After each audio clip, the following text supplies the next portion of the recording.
Forgiveness is a choice, right? But it's also not like it's not a threshold that you cross. It's not a finish line. You don't wake up one day, forgive, and now you made it.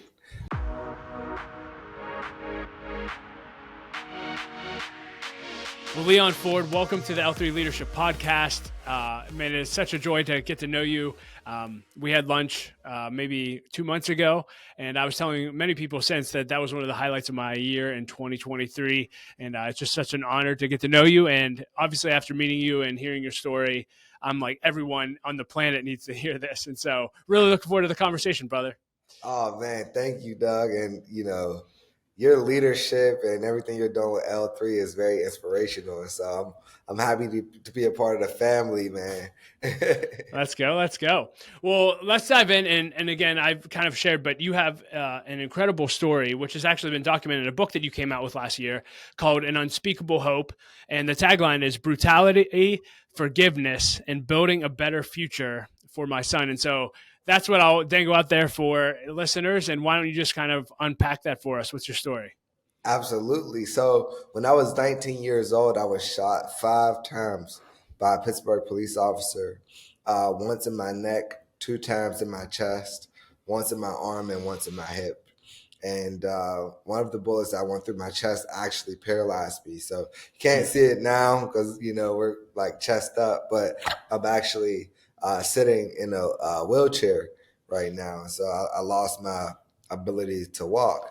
And so that speaks to the brutality aspect. I became a activist, did a lot of organizing locally and nationally. But along my journey, found forgiveness, and I'm sure we'll unpack that, within this interview. But, I was able to, open my heart up to forgive. And now I work with police officers. I've trained police officers, and I co-founded a foundation alongside the former police chief here in Pittsburgh.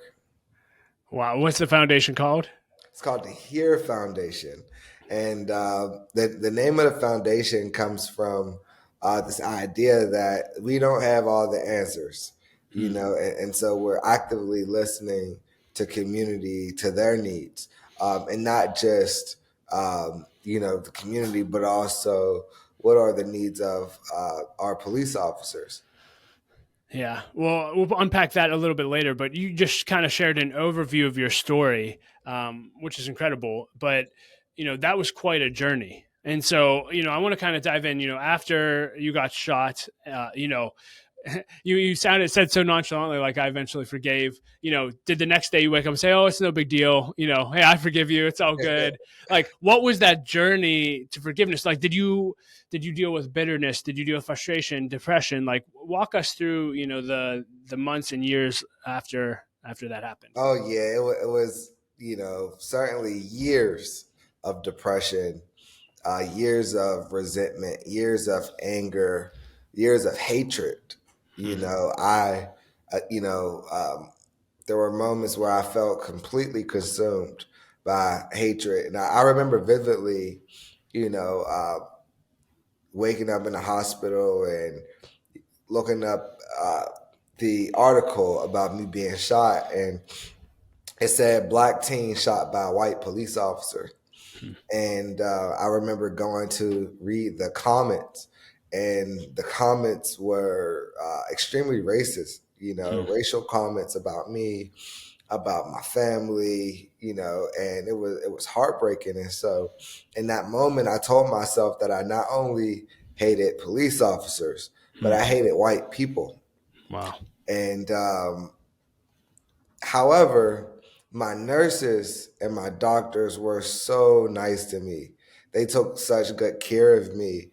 And, I credit them along with my sixth grade teacher, Miss Shank, who came to visit me for, helping to soften my heart. And they didn't know it at the time, but I felt this deep hatred to all white people. And I said to myself, well, I hate all white people, but Miss Shank. You know, and I hate all white people, but my nurses and my doctors. Um, and so, that experience really helped keep my heart open. And eventually I was, open to, going to the Pittsburgh Friends meeting and building a relationship with the Quakers here in Pittsburgh, which, when I went, it was predominantly white people.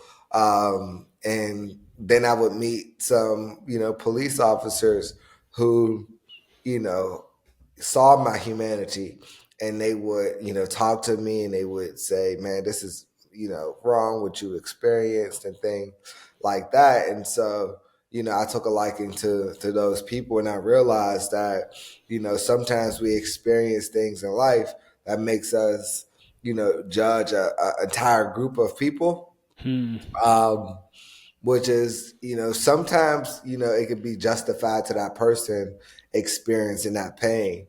And so, now as I, navigate life, I'm very intentional about, showing up with kindness, with grace, and wisdom when I interact with people, because you never know what their experience has been and how they may feel about a group that you represent. It may not be you, but trauma is trauma, man, and people have experienced different trauma on different levels, and so those experiences really helped me become more compassionate. But it took years, bro. Like I'm talking 5 or 6 years of this dance between hope and despair, and the hope led me to want to embrace people and build relationships, but then that despair, that's where that hatred came, and the resentment. And I would it was like a pendulum, bro. It was like, some days I would be talking about healing and hope and inspiration, and then other days I was just in such a dark place that I didn't even want to live. I struggled with those negative thoughts of not even wanting to be alive, bro. So it was tough. Yeah, and I would love to, and I'm so sorry that you had to go through that. But on the other end of that, one day you were bitter, the other day there was hope. And I feel like there's so many people listening to this. We say all the time at Light of Life that the average adult, by the time they reach adulthood, has had at least one traumatic experience. And for Light of Life, oftentimes the men and women walking through our doors have experienced 3 or 4 by the time they're 18, and then multiple thereafter. And just with the mental health crisis in our nation, I mean, I feel like so many people have experienced so many things, and I feel like they walk that same line that you were walking. And I feel like if they feed the bitterness end, then they're going to go down one path. If they feed the hope end, what advice would you have for someone, regardless of what they've experienced, who's walking that line? What would you tell that person listening today? Well, I would encourage them to stay as close as possible to the people who are bringing light into their lives, right? I talk a lot about mentorship, and I was able to seek out, positive mentors who would pour into me wisdom, spirituality, love, compassion, understanding. They would make space for me and encourage me. I really needed that. I would read, literature that was encouraging and inspirational. I would be mindful of the music that I listened to. I would only listen to positive music and positive podcasts. I would stay away from, any negative music, people, who had a more of a negative perspective of life, people who are doing the wrong things. And it's interesting because I would simultaneously grow as a leader as I was healing from the inside out. I also go to therapy, talking to someone professional, was very instrumental in my growth. And I would also say that talking to professionals helped my relationships, right? Even with loved ones, because once, I began going to therapy, my brother became my brother and my sister became my sister. My cousins were just my cousins. My parents were my parents. They weren't my therapist. Hmm. And oftentimes, we lean on friends. It's interesting. I have friends right now who lean on me to have conversations that they would have with a therapist, but they say they would never go to therapy. and so the benefit of finding a good therapist and having those conversations is that you get to really enjoy those relationships, on a deeper level, without, sharing that trauma, and, you get to work through that trauma, with your therapist instead of unpacking them with your loved ones who's now carrying it with them wherever they go. I've become a better friend. I've become a better leader, more thoughtful, more compassionate and understanding. Yeah. I love that. And, one of our core values at L3 is community. We always say that no leader should ever do life alone, but in community. And who you spend time with, as you just said, is extremely important, regardless of what you've gone through. If you surround yourself with negative people who are bitter, that's the path you're going to go. If you surround yourself with positive people who fill you with hope and encouragement, that's the direction you want to go. And, I always tell people that the community you need is one in which you're fully known, fully loved, and fully challenged.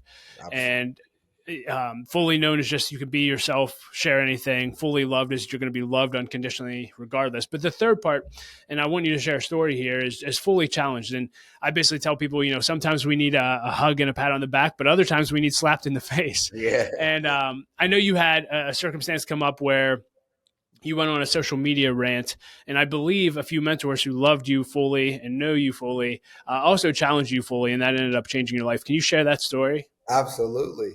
Um, so after George Floyd was murdered, I remember our former mayor, Bill Peduto, and the former police chief, Scott Schubert, they had a press conference on the news. And,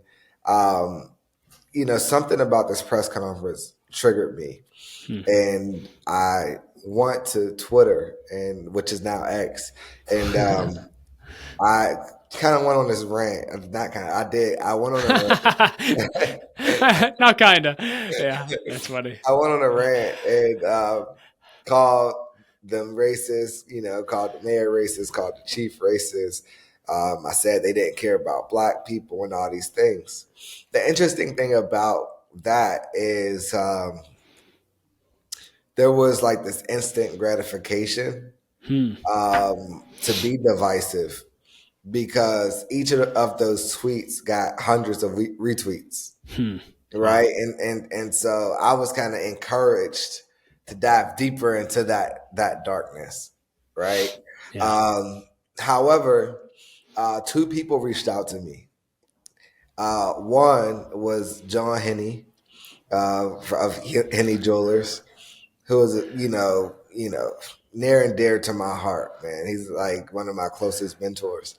And he basically said, "Hey, do you really think Bill is racist?" And I was like, "Yeah," and he challenged me on that. I don't think he's racist, and I would love for you to to sit down with him. Have you ever sat down with him?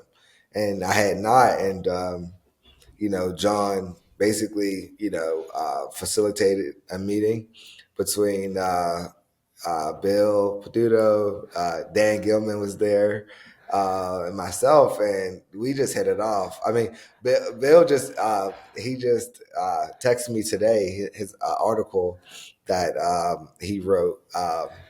But we're friends. Make a long story shorter, John challenged me, and I've become friends with someone that I completely tried to destroy on social media. And the same thing with Laura. She reached out to me. Have you ever sat down with the chief? And at that point, I had not. And she facilitated a lunch with our former chief, Scott Schubert, and I. And we became friends. And out of that friendship, we were able to, several months later, and, we began having conversations about collaborating on a project. And that project eventually became the Here Foundation that we co-founded together. And our first year, we raised over $2 million. Last year, we gave out over $300,000 across, I believe, 18 different organizations. And so, Wow. I went on a rant. My mentors, they brought me into the light, and a lot of good came out of me being open to sitting down with people I thought, negatively about. Yeah, and I want you to. I do instead of. I want to. I want you to take us to those meetings, whether it was lunch or coffee or whatever. Yep. When you're one, when John said, "Do you really think that?" and you need to have a meeting, like, what were you feeling going into the meeting? Like, was there fear? Was there anger? And then when you actually sat down, like, what was that experience like to get to the point where it went from you're racist to, hey, now we're buddies and let's do something together? Yeah. One, I trust both, John and Laura. I trust them too with my life. And so I knew, these meetings were being facilitated by people who genuinely cared about me. There was no ulterior motive. It wasn't political. There wasn't going to be cameras and all these things. And I believe that, Bill Peduto, Dan Gilman, and Scott Schubert felt the same way. So trust was at the root of the meeting or exchange. And so going to the meeting with Bill and Dan, I don't know. I had this level of like openness. I didn't have any expectations, but I was open to the idea that they may not be racist. I was open to the idea that they could be good people. And I believe that openness came partly from my trust in John, you know. And I remember sitting down and saying, I didn't really have a desire to talk about the past. This wasn't a meeting where I just wanted to say, this is how I felt, when I was shot and things like that. I remember saying, I want to talk about the future. I want to talk about how we can, do good things and prevent this from happening again. And they had this very similar perspective. And we talked about solutions. That's it. Like It's beautiful. we dove right into solutions, and they acknowledged my pain, and they shared, some things about, the decisions, they have to make as leaders, and, how complicated it is, and, how when they try to appease this group, they piss this group off, and, on all the political things. And they, broke it down to me in a way that, I really understood, and I wouldn't say we came out of that group like hugging each other, and, Yeah, but it was the follow up, it's a step. right? The openness, text messages and phone calls, that really helped us, build that bond, and the same thing with Scott. I would say, I was a little bit more aloof going into the meeting with Scott, and that was just because he was a police officer, right? Him, being the chief of police, his badge, I'm like, man, I don't trust any police officers. Um, But it was interesting because I didn't meet, I didn't have a meeting with Chief Schubert. I had a meeting with Scott, Hmm. Hmm. and Wow. that made the biggest difference in the world, you know. And he shared his story.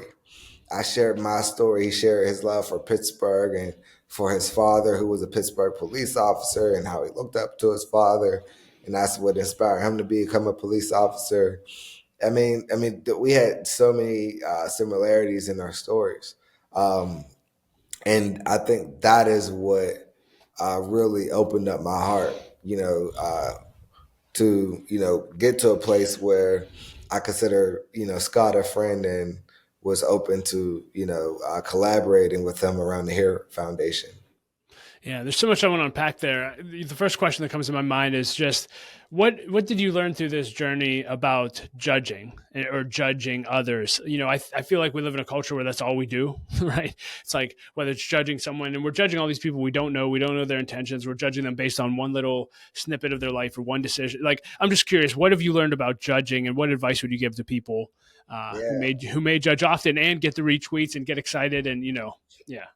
yeah. I would encourage people not to fall victim to the instant gratification of division. It's easy to choose a side and you know, feel good because you're getting retweets or comments by people who think similarly as you. And, it takes real leadership to think outside of the box and to lean into solutions, right? And so, I'd encourage people to become more open minded, to ask questions, to use their curiosity, right? A lot of times people credit my courage for some of the decisions I make as a leader. But I would say, and I believe that it's more curiosity than courage, right? Because Hmm. I'm genuinely curious to understand what someone else's lived experiences may have been to lead them to see the world the way they see the world. I understand, I see the world, through a different lens than you may see the world, Doug, based on where I grew up, who I grew up with, different parts of my experience that I hold on to. I mean, there's parts of me that I hold on to that social norms may say is wrong, right? But the conditioning was so strong in my upbringing that it's hard for me to let go of these beliefs, and I challenge myself on them beliefs. Every time I find myself, um, leaning into that belief, I'm like, hey, I have to check myself because of self awareness, Hmm. right? And so I would also encourage people to give themselves grace, right? And not grace to the point you become complacent in your beliefs, but grace to understand that it takes time to unpack, and unlearn many things that, we learn through our social conditioning. And so give yourself grace, but also be intentional about unlearning and Hmm. relearning different things about society so that you don't find yourself judging people.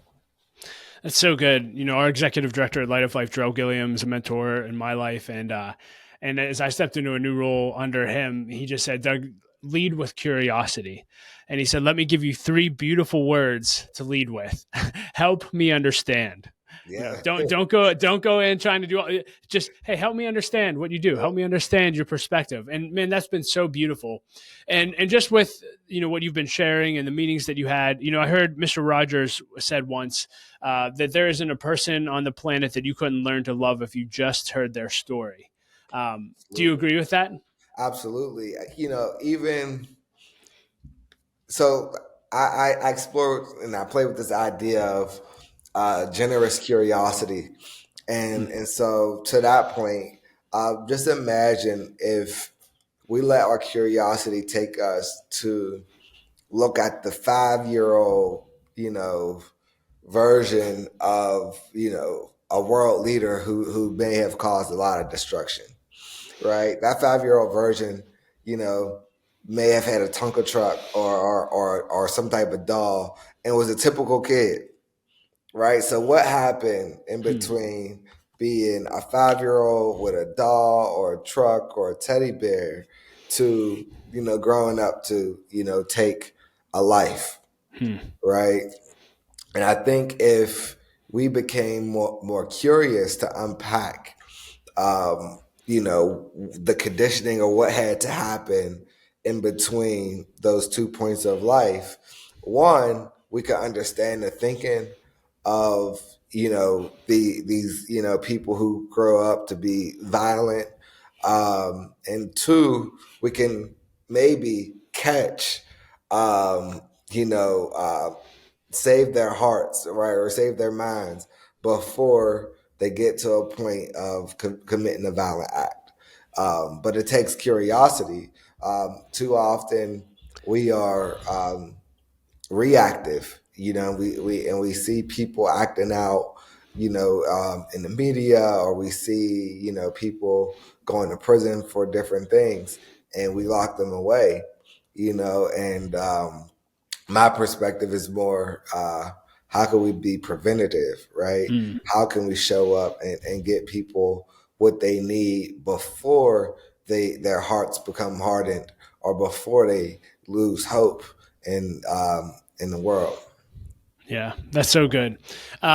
Another area I want to unpack is just unforgiveness, and forgive me if I don't remember this off the top of my head, but I believe though the police officer that shot you, he kept his job. Correct? Is he? Yep. Did you ever meet with him and reconcile? And I can.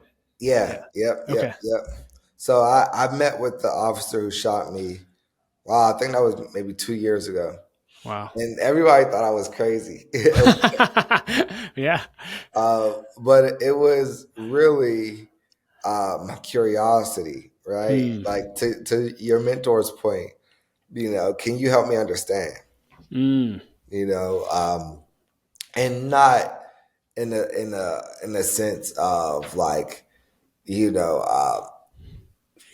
this need for some type of retribution or accountability or anything like that. But I genuinely wanted to understand, how and why. Hmm. How did this happen? Why did this happen? Because from my perspective, um, the two of us, we're the ones that, had this moment on the side of the road. And if we were able to unpack what happened without, attorneys involved, um, my perspective is like, we have the answers, right? We have the solution, to see, what type of training could be done, what type of awareness can we create, within community, again, to prevent this from happening again. And so, I've met with, over the years, several different police officers who knew the officer who shot me, and they kind of help, facilitate it, and so there was a pastor there, and a commander who's now a chief for Duquesne University, Hmm. and we got to talk. We got to talk about solutions. Wow. We got to talk about his experience after the shooting and mine. And it was a very interesting discussion, because in many ways I never considered, and my pain wouldn't allow me to consider what he may have went through. Hmm. And so hearing it from him was very eye opening. Wow. And I'm assuming that you've come to a place where you've forgiven him if you're willing to meet him. What have you learned about forgiveness through this whole process? Because I'm sure many people are dealing with unforgiveness listening to this. Yeah, forgiveness is a choice, right? But it's also not like, it's not a threshold that you cross. It's not a finish line. You don't wake up one day, forgive, and now you made it. It is a pendulum, bro. It Hmm. swings Wow. back and forth. Um, and to this day, I have some days I wake up frustrated and angry. I'm a human, right? And so I think oftentimes people look at examples of forgiveness and they see those examples, they see the public figure of those examples, right? So people may see me smiling. It was, they to talk about Dr. King, right? They share stories about Dr. King, but there's not a lot of examples of people sharing, the behind the scenes of that process, right? And so I'd encourage people, one, to consider forgiveness for them, right? It's not for the other person. Forgiveness is more um, connected to quality of life for me. And so what I ask people is, can you imagine my life if every time I saw a police officer, I was triggered? Hmm. Yeah, and it triggered the hatred and resentment in me.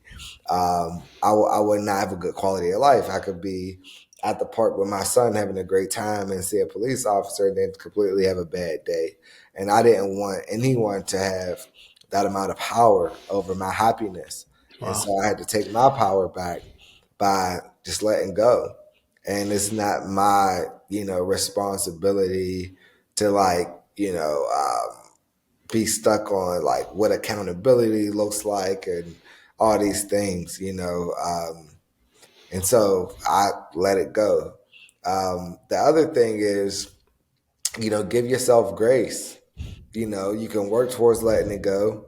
You could, I encourage people to choose forgiveness, every day. It's like the light, man. It's like you're choosing to walk in the light every day. But some days, your energy may be low and you may be in pain, or you may have watched a movie, or there may be something that triggers you. And it's okay to feel those emotions fully, right? So that doesn't mean you haven't forgiven. And I think it's very important to feel those emotions fully, um, because it's kind of like a baby, man. You ever see a baby cry? And like Oh yeah.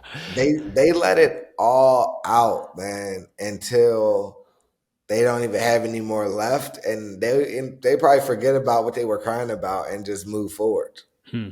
As adults, man, we hold on to things. We suppress our emotions. Men and women do it. And we try to just get through life without ever feeling those feelings fully. And so I encourage people to feel fully, acknowledge those emotions, and then let it go. And when you let it go, um, you know, that's where the real forgiveness happens. But then, again, give yourself grace if you're ever triggered and you feel like, man, I hate this person today. You know what I mean? You Yeah. have to give yourself grace and say, yo, it's okay. I feel like this today, but I won't feel like this tomorrow. Wow. I'm trying to think of how to word this question, but we live in a world where justice is important, and we're talking about judgment too. So there's situations that happen where it's like, okay, justice has to be served. Someone needs to get what they deserve. But then there's also like the love, forgiveness, and grace side. How do you balance whether, it's your situation or you see another situation of something tragic that happens, maybe it's police and whatever the situation is. How do you personally balance like the need for, we need to make this right, justice needs to be served, people need to get what they deserve, versus, man, we need to love each other, forgive each other, and reconcile? Like how do you balance that tension? Yeah, I would say, forgiveness or unforgiveness is not synonymous with accountability, Hmm. right? You can still hold someone accountable, right? So if you wrong me, right, and I forgave you, I'm like, yeah, I'm letting this go. That doesn't mean I can't have a conversation with you about how you hurt me, Hmm. right? It just means that you don't have the control over my happiness. You Hmm. don't have the control over my peace of mind. And I will argue that forgiveness gives you a level of mental clarity, right?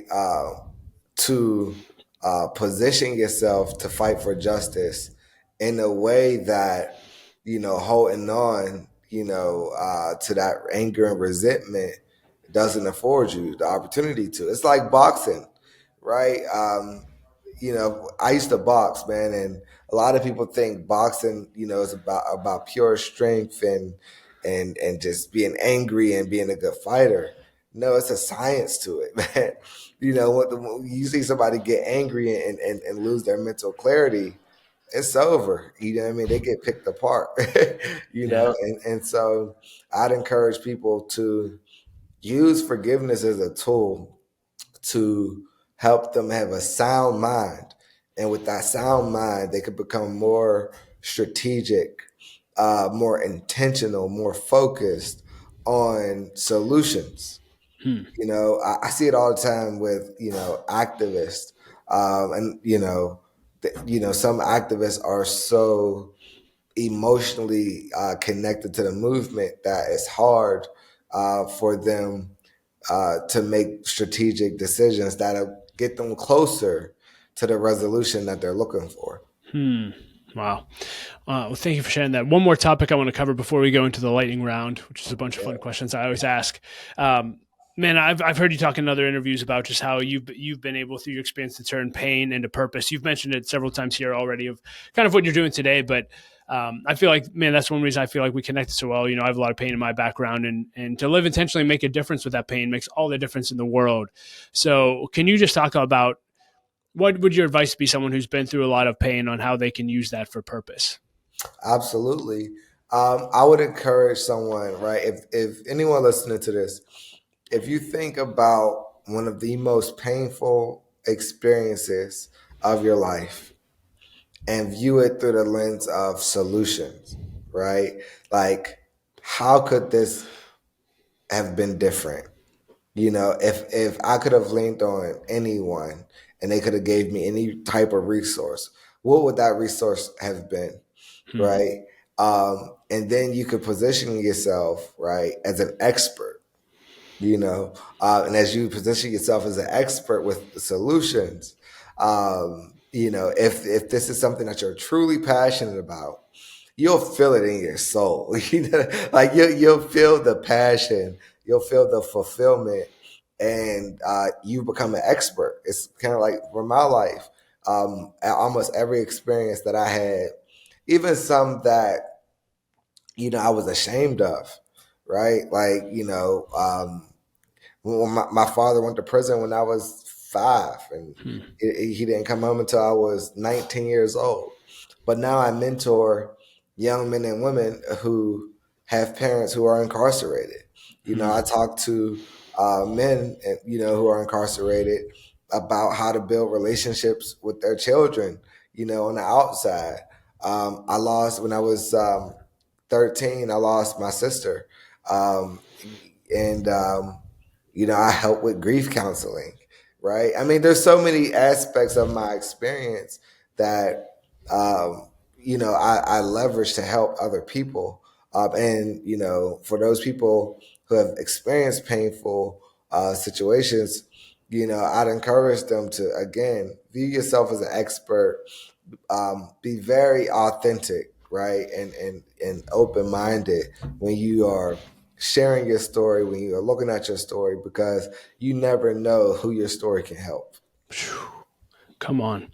Well, Leon, thank you for sharing your story. Again, people can get your book. Again, we'll include links to that in the show notes where you can read about his story and the lessons. There's so many lessons already to unpack from this. But I just want to say thank you on behalf of the thousands and thousands of people that you've already helped. Thank you for turning your pain into purpose.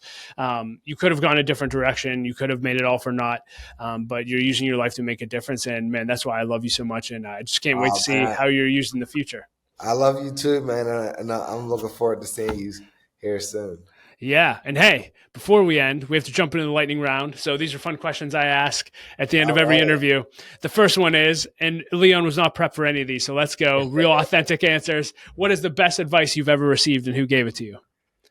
Woo! My grandfather, he told me I was depressed, and he told me, You're experiencing the lowest moment of your life right now, but it's impossible to fall off the floor. The only way to go is up, and how high you climb is up to you. Come on, Grandpa. Let's go. That's good stuff, man. If you could put a quote on a billboard for anyone to read, what would it say? I love you. Do you have a book other than your own, one or two books that have impacted you in a significant way that you recommend most often? Yeah, The Alchemist by Paulo Coelho, So good. and let's see, The Seat of the Soul by Gary Zukov. I haven't read that one. I'll check it out. You get to spend time with a lot of leaders. When you get to spend time with someone that you admire and look up to and want to learn from, do you have a go-to question that you always ask? I don't. Okay. What is your biggest leadership pet peeve? A pet peeve. Leaders who know all the answers. They think they got all the answers, and they're not open to listening or adapting. Lead with curiosity, bro. Love it. What is something, I don't know if you have an actual bucket list or not, but what's something you've done in your life that you think everyone should experience before they die? Skydiving. All right. How was that? Oh man, it was. I'm scared of heights. Wow.